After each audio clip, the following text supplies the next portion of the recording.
Brother, thank you for coming and putting on a very fine degree work this evening. There are refreshments in the dining room, and I look forward to talking to each and every one of you over a cup of coffee.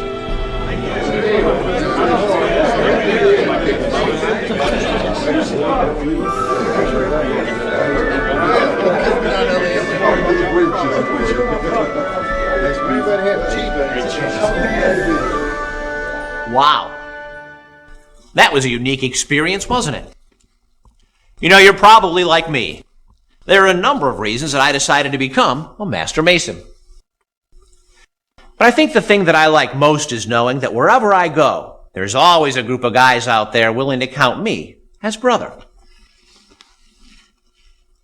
I could tell you stories about how the Masons have helped me already, but I wanted to share some information with you, so suffice it to say that the Masons are there to help their brothers in times of trouble. And what I wanted to talk to you about was the fraternity within the fraternity. Scottish Rite Masons, for example, are brethren who have decided to pursue more knowledge while at the same time strengthening their bonds as brothers. Scottish Rite Masonry was originally formed in France and then came to the United States in 1801. Now, the Northern Masonic Jurisdiction, of which we're a part, was then established in 1813. The Scottish Rite is composed of the 4th through the 32nd degrees, and once you join, you become a 32nd degree Mason. You may have heard about the 33rd degree. Well, the 33rd degree is an honorary degree to which one can't make application. As a matter of fact, a 32nd degree Mason must be nominated to receive this distinctive and honorable recognition.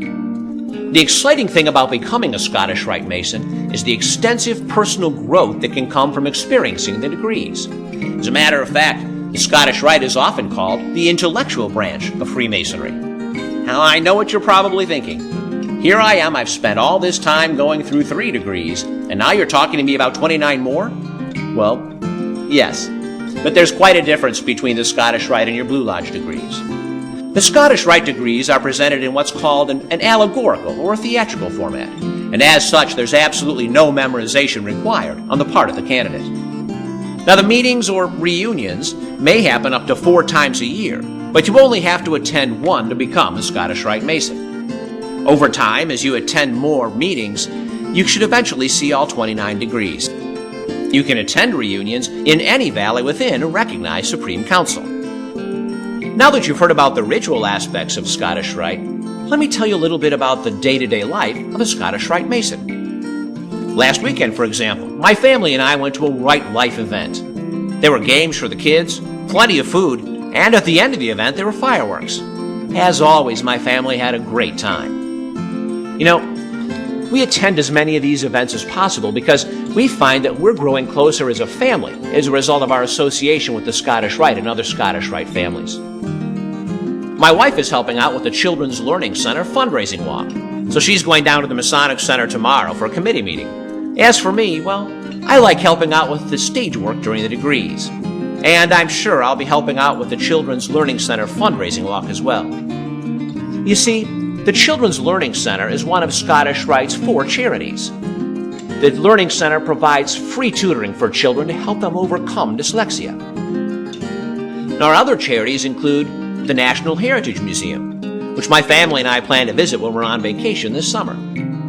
Additionally, every single year, the Abbott Scholarship Program provides over 400 scholarships for deserving students. And finally, we also help fund research to find a cure for schizophrenia. Now, all these charities are supported by Scottish Rite Masons. Now, if someone were to ask me why I think they should consider becoming a Scottish Rite Mason, I'd say there are a couple of reasons. First of all, there's that indissoluble chain of sincere affection, which definitely becomes strengthened through Scottish Rite Masonry. Additionally, there's a certain comfort in knowing that your family is always associating with like-minded families whom you can trust. Obviously, there are a number of reasons why I think you should become a Scottish Rite Mason. Here's some of your other brothers' reasons. I've belonged to other organizations, Kiwanis, Legion, so forth, Elks. But this organization is probably the most bonding. It's one where you meet people that have good character and good reputation.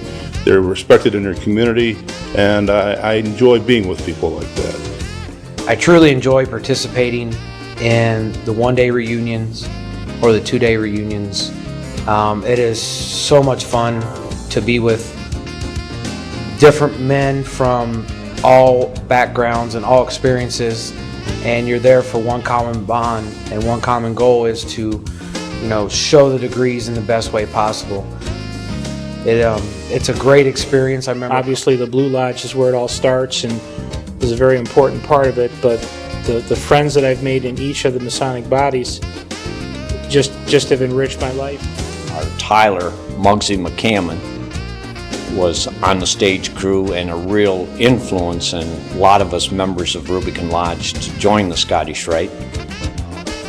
The 33rds that were in Rubicon Lodge always participated, and if all these guys were involved in it, it must have been a good thing, and it is. And there's a lot of camaraderie, which I really enjoy with the Scottish Rite. I joined the Scottish Rite for a lot of reasons, and the reasons that I joined are not necessarily the same now that makes me want to keep coming back. The allegories that are taught throughout the Scottish Rite teach valuable lessons in life that are applied in your daily activities, not only with families, but friends, and in the working environment. The important part about the Scottish Rite with the family is the picnic in the summer, the events that they have. My children are able to meet other Scottish Rite Masons' children, and they have built this little networking of being able to talk to other Masons' kids, and they email each other, they IM each other, and they get the strong bonding between them, and it's based upon the brotherhood and fraternity that we belong to that is now leaching out into the children, and I think it's a very important part of their life. And they also read my bulletins and tell me when the events are happening and remind me that they want to go. It's a character building organization through its many activities and community services. Fraternal involvement with everyone there, the more you're seen there, the more people get to know you, the more you're recognized, more people know your name, and it's a lot of fun because you go somewhere where you really feel like family and where you really feel valued. And certainly just to grow in Masonry. You're with some of the finest people you're ever going to meet in your community. And if you hunger and thirst for the knowledge that you can gain from it, and if you're interested in participating and sharing and passing that on to someone else, that is a great way to do it. Then I've enjoyed various activities that Scottish Rite provided, not only at the main branch, but my county association and in my chapter also has activities for us to belong to. You keep learning from the experience and growing, and that's what it's really all about. And it was a natural thing after I became a Blue Lodge Mason to join the Scottish Rite. Thanks for helping me close up the lodge room. I've really enjoyed talking to you, although I guess I've done most of the talking. Here's a packet of information for you to take home and review. Inside, you'll find some more information about what's happening in the local Scottish Rite Valley, as well as some names, email addresses, and phone numbers of brethren who'll be more than happy to sit down and talk with you and your family about the Scottish Rite. Congratulations again, and welcome to the world's oldest, largest, and greatest fraternity. We better join the guys and see if they saved us any refreshments.